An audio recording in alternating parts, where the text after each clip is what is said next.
which is a documentary about P. Diddy, Puff Daddy, P. Diddy. Yeah. Did he do it, right? It was supposed to be just another tense day in court. More paperwork, more procedural motions. But everything changed the moment 50 Cent stepped onto the witness stand. The courtroom, once humming with murmurs and rustling papers, went completely still. And then, it happened. Sean Diddy Combs, once the untouchable king of hip-hop, collapsed. 1 second, he was conferring with his legal team, eyes sharp, posture firm. The next, his face turned pale, his breathing grew shallow, and his hands started to tremble. Before anyone could fully register what was unfolding, Diddy stood up unsteadily and dropped. Hard. Gasps echoed off the walls. Reporters leapt to their feet, cameras flashed, and court officers rushed forward. The judge's gavel slammed down as she shouted for order. But there was no order in that moment, only chaos. Some believed it was stress.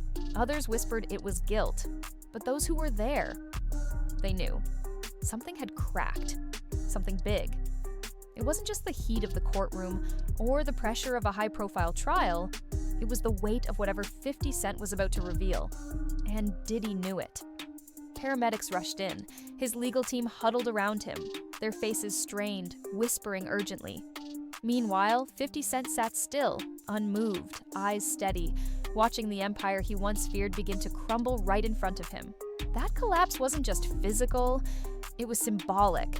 For years, Diddy had projected power, control over artists, over narratives, over the entire industry. But in that courtroom, stripped of the lights, the fame, and the PR spin, none of that mattered. What mattered now was the truth. And it was finally about to come out. As the courtroom regained composure, all eyes turned to one man, Curtis 50 Cent Jackson. Seated at the witness stand, he looked calm, composed. But there was a weight behind his gaze, like someone who'd carried a burden for far too long. Whispers flew. Why is he here? He wasn't on the witness list. And that was true. 50 Cent wasn't supposed to testify, not originally. But behind the scenes, something had shifted. A new piece of evidence had surfaced. Something so significant the court made a rare exception. The judge, stern and unreadable, leaned forward. "Mr. Jackson," she said, "you may proceed." 50 adjusted the microphone, his voice low but unwavering. "I'm here to tell the truth. No rumors, no headlines, just facts. And I brought proof." Diddy, still shaken from his collapse, tried to maintain composure. His hand gripped the edge of the table. His legal team whispered frantically, but Diddy held up his palm, silent, motionless. He knew. Whatever was coming, he couldn't stop it. From his briefcase, 50 Cent pulled out a stack of flash drives. One by one, he placed them on the table. "These," he said, "are recordings. Phone calls, conversations, private events. They go back over 10 years. The room froze. Reporters stopped writing. Jurors shifted in their seats. Diddy's lawyers immediately objected, claiming the testimony was irrelevant. But the prosecutor stood up, calm, confident. "Your Honor," she said, "we have verified these recordings with 3 independent forensic audio experts. They are authentic, they are unaltered, and they directly support the accounts of multiple victims." A pause. The judge looked at 50 Cent, then at the defense. "Objection overruled," she ruled. "Mr. Jackson, please continue." And just like that, the floodgates opened. 50 Cent leaned forward, his voice steady but filled with years of unspoken frustration. "This isn't about clout. This isn't about revenge. This is about what I saw, what I heard, and what I couldn't ignore anymore." He reached into his pocket and held up something unexpected, a mini cassette recorder from the early 2000s. "This was the first device I used. I didn't plan to expose anyone. I just needed to protect myself. But over time, what I heard, what I saw, it was too dark to keep to myself." In that moment, it became clear. This wasn't just a surprise testimony, it was a reckoning. 1 decade in the making. And it was only getting started. The courtroom had gone from electric to frozen. No one moved, no one breathed. All eyes locked on 50 Cent as he opened a folder containing a list of timestamps, each one tied to a recording that hadn't seen daylight in over a decade. The prosecutor stepped forward, placing a laptop and several hard drives onto the evidence table like weapons laid out for battle. "These recordings," she said, "have been authenticated by 3 separate forensic teams. They match phone records, metadata, and the voices of known individuals, including the defendant." She paused. "We'll begin with August 2003. The speakers clicked on, a faint crackle, then Diddy's voice, unmistakable. "No one leaves until I say so. No one refuses me. Do you understand?" A trembling woman's voice followed. "Please, I just want to go home." Then came the reply, cold, forceful, and final. "You'll leave when I'm done. That's how this works." You could have heard a pin drop. Jurors shifted uncomfortably. A few glanced toward Diddy, whose face had gone pale again. His lawyer stood quickly, objecting to the lack of context, claiming the clip was cherry-picked. But the judge shook his head. "Overruled. Continue." 50 Cent spoke, calm but clear. "That recording came from a party after the 2003 MTV Awards. I was in the next room. I remember that girl. She was a model, young, scared, brought there by someone in Diddy's circle. She begged to leave. He wouldn't let her." Then came the next clip. This one from 2007. "I own everyone here. I made you, and I can destroy you just as easily. Don't test me." Background voices, some recognizable as Bad Boy Records artists, chattered nervously. The tone was one of intimidation, not mentorship.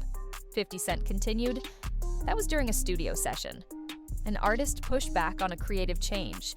Diddy didn't just threaten his career, he threatened his safety." The gallery murmured again, a wave of disbelief sweeping across the room. This wasn't a single isolated incident. This was a pattern, a system, a blueprint for domination, through fear, power, and silence. Diddy sat stiffly, beads of sweat forming on his forehead. He didn't say a word, didn't blink, but 50 Cent wasn't finished. "I started recording these moments because I knew they weren't just wrong. They were dangerous. These weren't party arguments or music industry squabbles. These were control tactics, manipulation, coercion." And with that, he nodded toward the prosecutor, signaling it was time for the next recording. The courtroom once again braced itself, because the worst was yet to come. "This all started," 50 Cent said, his voice low, "with a party in the Hamptons." He wasn't exaggerating. At the time, 50 was still rising, young, hungry, and trying to navigate the treacherous waters of the music industry. Getting an invitation to one of Diddy's legendary parties? That was considered a golden ticket, or so he thought. "I didn't think much of it at first," he said.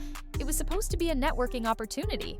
But the moment I stepped past those gates, something felt wrong." And what he described next sent a chill through the courtroom. The mansion was massive, hidden behind high walls and reinforced gates. Security was everywhere, but not just for protection.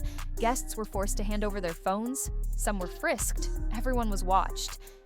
"People weren't laughing," 50 continued. "They weren't mingling like you'd expect at a celebrity party. They were tense, avoiding eye contact, acting like they'd been through this before." He paused, his eyes narrowing. "And then I noticed the cameras. Tiny, almost invisible, built into the furniture, tucked into flower arrangements, embedded in the walls. At first, they were passed off as celebrity security, but 50 Cent knew better. They weren't there to protect us," he said. "They were there to document us." The deeper he moved into the house, the stranger it became. Doors were guarded by security. Guest lists were double-checked. Certain rooms were off-limits. And the further you got from the music and dancing, the more uneasy the energy became. It was like 2 different parties happening at once, he recalled. One for the cameras, and another behind closed doors. Then Diddy approached him. "I remember what he said clear as day," 50 recounted, his voice tinged with disgust. "He looked me dead in the eye and said, 'I decide who succeeds and who fails in this industry. Everyone here knows that.'" It wasn't a threat. It was a declaration. 50 Cent, still early in his career, knew he couldn't push back, but he also knew he couldn't trust what he was walking into. So he made a decision. "That night, I went home and bought a recording device," he said. "I hid it in my jacket. It wasn't about catching anyone, it was about protecting myself, because I realized something. I wasn't a guest, I was being sized up. This marked the beginning of a years-long effort, documenting conversations, moments, and threats that until now had only lived in shadows.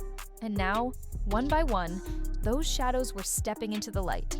If there was one thing 50 Cent made crystal clear on the stand, it was this. Diddy didn't just build a music empire, he built a system of fear. As 50 Cent continued, the recordings got darker, the conversations more unsettling, and the pattern more obvious. These weren't isolated threats, he said. They were rehearsed, repeated, systematic. One recording from 2012 played next. In it, Diddy is heard speaking to a small group about preparations for an upcoming special party. Collect all the phones, set everything up as usual, double the amount from last time, make sure everyone signs NDAs before they even step inside. Then a voice asks, "What about the special guests?" Diddy's reply was icy. "They don't have a choice. If they want to keep working here, they follow orders." The courtroom was silent. The message wasn't just chilling, it was crystal clear. Compliance was the price of success. 50 Cent explained, he would reel people in with gifts, cars, watches, vacations, make them feel like family. But once you were in, he'd remind you who ran the show. Lavish generosity was often followed by veiled threats. He'd tell stories, 50 said, about people who spoke out, artists who disappeared, projects that were mysteriously canceled. No names, just enough to scare you. And it worked. Even 50 himself felt the squeeze. "After I started pulling away," he said, "radio stations stopped playing my music. Collaborators distanced themselves. Rumors spread that I was difficult to work with, that I was jealous of Diddy's success. But I knew what it was. It was pressure, applied silently." The prosecutor leaned in.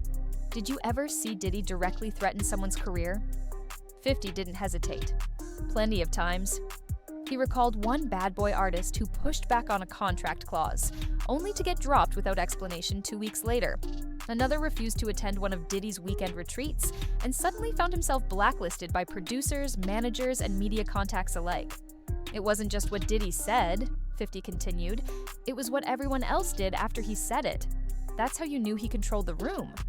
The courtroom hung on every word, because this wasn't just about one man's actions. It was about a system that had silenced dozens, maybe hundreds, of voices over the years. And for the first time, someone was putting it into words the industry couldn't ignore. 50 Cent didn't shout, he didn't point fingers, he spoke like someone who had seen too much, and finally decided to stop pretending it was normal. For nearly a decade, 50 Cent had stayed silent, collecting, observing, waiting. But all of that changed the moment he saw one specific video. "I'd lived with these memories for years," he said quietly, "but the Cassie footage, that shook me." He was referring to the now infamous hotel surveillance clip, grainy but unmistakable. In it, Diddy is seen physically assaulting Cassie Ventura, his longtime partner, in what prosecutors described as a sustained act of aggression. "When I saw that video," 50 said, pausing to steady his voice, "it wasn't just confirmation, it was validation. I'd heard it, seen it, felt it for years, but now the world could see it too." He explained that within 24 hours of watching the footage, he reached out to federal investigators and handed over everything. Hundreds of hours of audio from phones, meetings, and private parties spanning from 2003 to 2020. "I realized it was no longer about me," he said. "It was about how many others had suffered in silence, how many careers were crushed, how many lives changed because no one dared to challenge him." The prosecutor asked him directly, "Why now? Why did you wait?" 50 looked at the jury, his eyes heavy. "Because one recording can be twisted, but 10 years of recordings, they tell the whole story." Then came the most haunting recording yet, from 2016, a dinner at Diddy's home, just 6 people in the room. Cassie wasn't present, but she was the topic. "She's getting too free," Diddy's voice said, calm but calculated. "Thinking she can make decisions without me, I need to remind her who's in charge." A second voice asked, "What are you going to do?" The response, "Whatever it takes. She knows what happens to anyone who defies me." Gasps, audible gasps. Jurors shifted in their seats. Reporters furiously scribbled in their notebooks. 50 Cent broke the silence. I had a recording device in my watch that night. Something told me. Something wasn't right. But even then, I didn't know how far it would go. The prosecutor asked, "Did you try to warn her?" 50 nodded, visibly pained. "I tried, through mutual friends. But Diddy had her completely isolated, controlled. Every move she made went through him. The courtroom fell into a long, uneasy silence. Because in that moment, everyone realized this wasn't just about manipulation or control, it was about danger. Real danger. And it was the Cassie video, the undeniable, unspinnable evidence that finally shattered the silence. By now, the courtroom wasn't just listening, they were gripped. Because with every new recording, 50 Cent wasn't just exposing Diddy's tactics, he was dismantling the illusion of safety that once surrounded the music industry's elite. Then came a revelation that turned even more heads. In 2009, 50 said slowly, "I followed Diddy into a private area at a music event. I thought it was about a business opportunity, but what I saw, I'll never forget." He described young women, some clearly under the influence, others visibly distressed. A few he recognized from past music video shoots. Some looked terrified. None looked like they wanted to be there. And Diddy? He stood in the middle of it like he was directing a scene, calm, in control, like this was just another night. 50 Cent paused. 3 days later, I got a call from an unknown number. He said, "I know what you saw. Stay quiet if you still want to succeed." Then they hung up. Jurors stiffened. But it got worse. An anonymous package arrived at 50's home shortly after. No return address. Inside was a USB stick. What it contained sent a chill down his spine. "It was footage from that night," he said. "Footage of me standing in the corner in that same room. I don't even remember being recorded. I didn't even realize I was on camera, but there I was, watching, silent." Then came Diddy's voice from off camera. "Now I've got something on everyone here. That's how we stay connected." It hit him like a punch to the chest. They weren't just watching everyone. They were collecting leverage. 50 Cent's face darkened.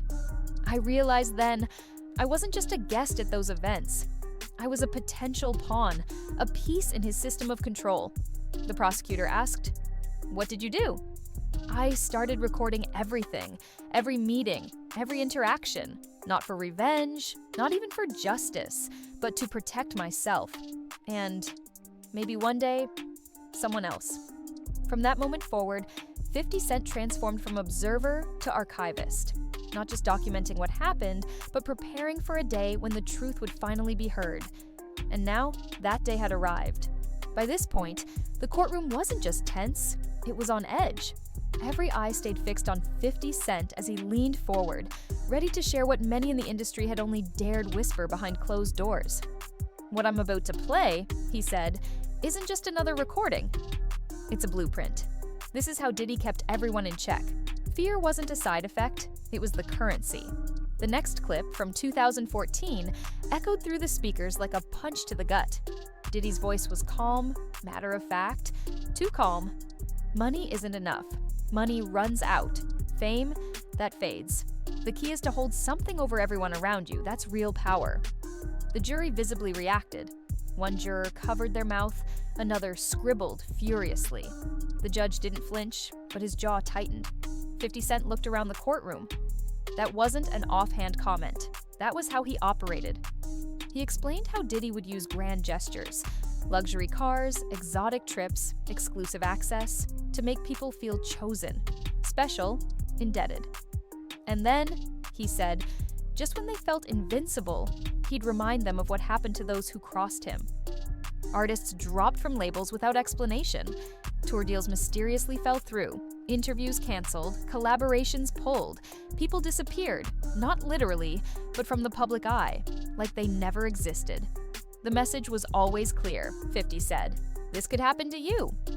He described multiple conversations with well-known artists, some on the rise, others already established, who told him off the record that they were too afraid to speak up, that Diddy knew too much, that he had files, footage, emails, leverage. They'd tell me, I saw something once, But I kept my mouth shut, 50 explained, and I couldn't blame them. Then came the next recording, one that made the entire courtroom lean in. He thinks he's untouchable now, but no one is invincible. Diddy said in a 2019 audio file, "If I can't control him, I'll find someone weaker." 50 turned to the jury. He was talking about me. That was the moment 50 Cent realized the game had changed. Diddy no longer wanted to battle him, he wanted to bury him. But instead of backing down, 50 doubled down.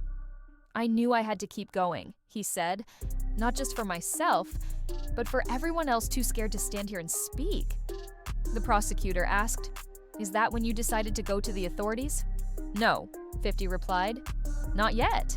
I was still hoping the truth could stay quiet. That maybe it would fade." But then I saw the Cassie video, and I knew there was no more room for silence. With that, the room fell into silence once again. The kind of silence that doesn't come from lack of words, but from the weight of truth finally being spoken aloud. As the recording stacked up, so did the pressure, and not just on Diddy's legal team. You could see it happening in real time. Diddy sat there hunched over, his face pale, sweat beading at his temples. His legendary composure? Gone. His body language screamed what his mouth wouldn't admit. He was unraveling. And then, it happened again. Just as the prosecutor played a final recording from 2020, a chilling discussion about how to neutralize a threat before it spreads, Diddy stood up, eyes wide, panic written across his face. Security noticed it immediately. They moved in.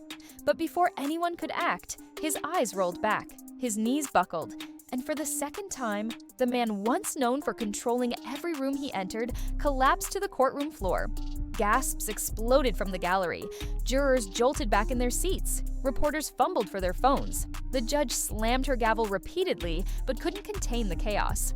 "Order! Clear the room!" she yelled as paramedics rushed in. Diddy was wheeled out on a stretcher, eyes shut, face ghostly.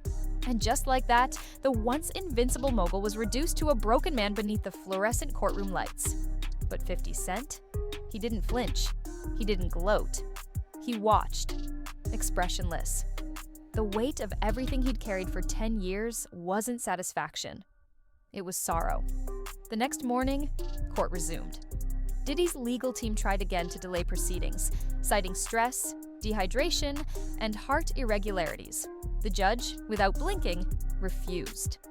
"This trial," she said, "will continue, with or without the defendant." And so it did. 50 Cent returned to the stand. He wasn't just testifying now, he was delivering a final reckoning. The final moments of 50 Cent's testimony weren't loud, they weren't dramatic, but they were unforgettable. He reached into his jacket and pulled out something small, a mini cassette recorder from 2003. Dusty, worn, real. "This," he said, holding it up for the jury to see, "was the first device I used, back when I started realizing something was off." And then he said something that cut through the room like a blade. "This isn't about parties, or gossip, or industry beef. This is about a system that silences people, that protects power and buries victims." He turned to Diddy's empty chair, then back to the jury. "You said no one could stop you, but the truth can." With that, he stepped down. As he walked past the press outside, a reporter called out, "Do you believe justice will be served?" He paused for just a second. "That's not up to me. That's up to the jury." And then he disappeared into a waiting car, leaving behind a courtroom, a city, and an industry forever changed. But the story wasn't over, because that same afternoon, news broke. An anonymous witness, once warned by 50 Cent via text, had agreed to come forward. And if their story matches the evidence, the shadows hiding the darkest corners of the music industry may finally be dragged into the light, because silence built the empire. But now, the truth is tearing it down.